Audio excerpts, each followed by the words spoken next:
Welcome to Part 8, Countdown to Jubilee. Let's take a look at our calendar. Coming up, we have on 2014 and 2015 two blood moon Tetrads interrupted by a solar eclipse and a partial eclipse.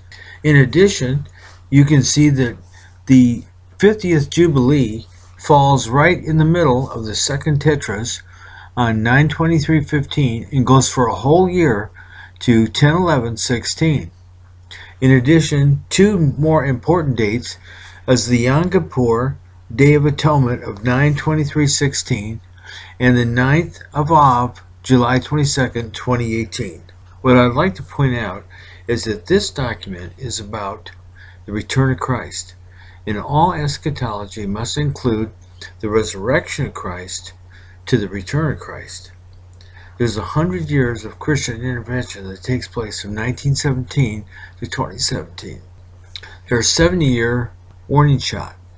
You have 50 years Christian occupation and then a 50-year Jewish occupation of Jerusalem.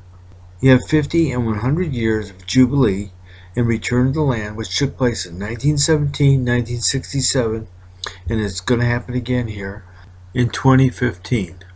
Now let's take a look at the last 100-year biblical time. If you can see that in 1917, General Allenby took back Jerusalem without firing a shot, and 3 months later beat the Ottoman Empire at the Battle of Megiddo. In addition, Israel became a nation in 1948 and was followed by two blood moon Tetrads, both on Passover and Succoth. In 1967, Israel took back Jerusalem on the Six-Day War, again on the year of Jubilee. In 67 and 68, we also had a blood moon Tetra. In 2014, 2015, we see two more blood moon Tetras coming. In 2015 to 16 is the year of Jubilee, which starts on September 28th. In 2017, there is a solar eclipse that opens with the blood moon Tetra, and 7 years later, in 2018, closes on a blood moon Tetra. Finally, let's take a look at the last part of our calendar, from 2011 to 2018.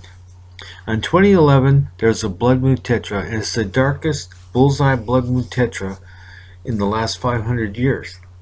In 2014, there's another blood moon Tetra, and again it falls on Passover and Succoth. Shortly thereafter, there is the November elections in the United States. In 2015, there's a blood moon Tetra, also on Passover and Succoth. In 2015 is the year of Jubilee, which starts September 28th. It goes for a full year.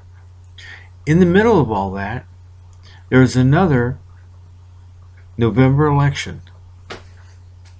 This will be the election for the presidency of the United States.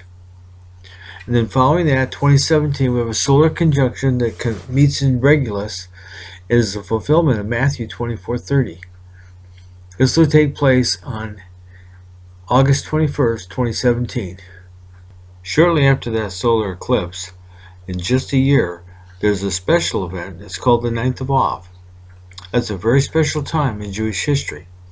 Finally, after all this series of amazing events, we come to 2018, which is the end of the 100-year, the 70-year, the 50-year, and the 7-year cycle.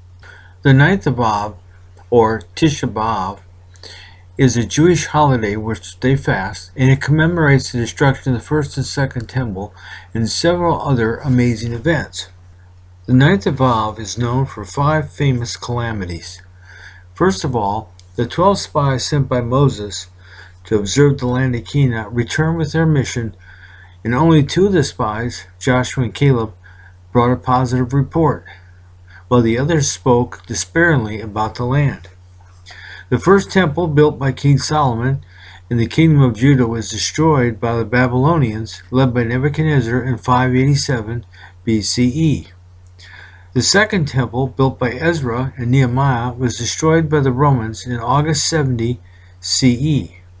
The Romans crushed Bar Kokhba's revolt and destroyed the city of Beitar, killing over 100,000 Jews on July 8th of that year. Following the Bar Kokhba revolt, Roman commander Turnus Rufus plowed the site of the temple and the surrounding areas also in that year. It's interesting to note, due to a 2-year difference within the Hebrew calendar, the years in which the first and second temple were destroyed have been disputed, though it has been accepted by most historians to refer to the most moderate interpretation of the calendar, which corresponds to the Roman siege of Jerusalem in 70 AD. The 9th of Av has had other major calamities associated with Tish B'Av. First of all, the episode of the golden calf, the 17th of Tammuz, in which the Hebrews, after their exodus from Egypt, reintroduced idolatry as a form of spirituality. Then the First Crusade officially commenced August 15, 1096, killing 10,000 Jews in its first month and destroying Jewish communities in France and the Rhineland. A grand total of 1.2 million Jews were killed by this crusade that started on the 9th of Av. The Jews were expelled from England on July 18, 1290. The Jews were expelled from France on July 22, 1306. The Jews were expelled from Spain on July 31, 1492.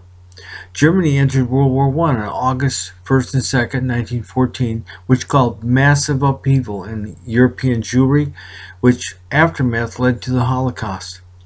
On August 2nd, 1941, the 9th of Av, SS Commander Heinrich Himmler formally received approval from the Nazi Party for the final solution. Almost 50% of the world's Jewish population were captured and killed at that time.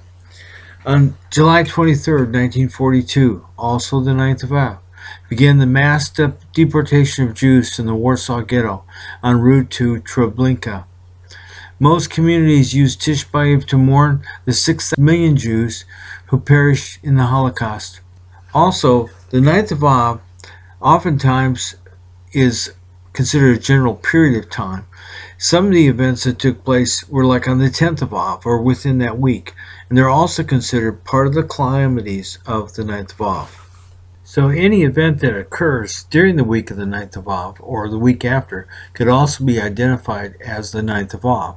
So the 9th of Av often commemorates other tragedies which occur on the same day or within that time period. In closing, let me remind you that Scripture tells us we do not know the day or the hour, but we do know the season.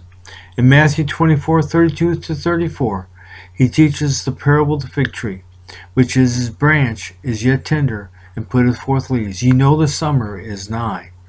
In addition, there are scriptures about darkness. But ye, brethren, are not in darkness, that the day should overtake you as a thief. Ye are all the children of light and the children of the day. We are not of the night nor of darkness. Therefore let us not sleep, as do others, but let us watch and be sober. In addition, we find the scripture says, But of the times and seasons you have no need that I should write to you, for you yourselves know perfectly that the day of the Lord so cometh as a thief in the night. For when they shall say peace and safety, then sudden destruction cometh upon them, as travail upon a woman which is with child.